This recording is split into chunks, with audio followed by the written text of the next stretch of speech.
5 months before I was in that hospice room, staring down the barrel of my mother's death, I was running 100 miles through the Cascade Mountains that skirt the sleepy town of Easton, Washington.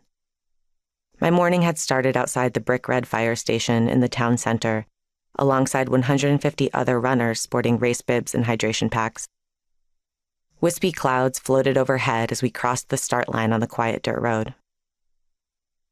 It was my 3rd time doing this particular race, the Cascade Crest 100, and my 5th time tackling the 100-mile distance on foot. As I climbed up a rocky trail that shoots to the top of the course's highest peak, I started thinking about that collection of 100-mile runs and how much my relationship with them had changed over the last few years. I'd finished my very first 100-miler 6 summers ago, and it had felt so different from later ones, where my steps were infinitely more confident, where both my body and mind found ease through the inevitable fatigue that hits during 100 miles of human-powered travel. That inaugural crack at triple-digit mileage was by far the hardest thing I'd ever attempted. No part of me was at ease for a single mile of the race. My heart rate crested triple digits before we even started running. When I'd crossed that start line in southern Oregon in a sea of headlamps, I had no idea if I could actually cover 100 miles with my own 2 feet and make it all the way to the finish line. That uncertainty defined so much of the run and was why I'd wanted to tackle the distance in the first place. I'd done plenty of long-distance trail running and racing before I signed up for that first 100-mile run, with a number of 50Ks and 50-milers under my belt. But a 100-miler was a different beast.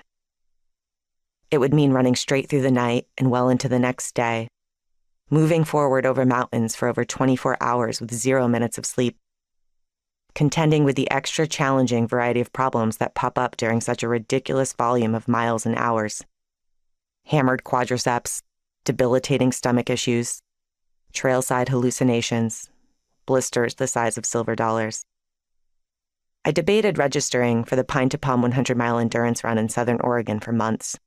It was ultimately a curiosity about whether I could actually run 100 miles that motivated me to sign up. The question mark that punctuated the goal was terrifying, in the most alluring way.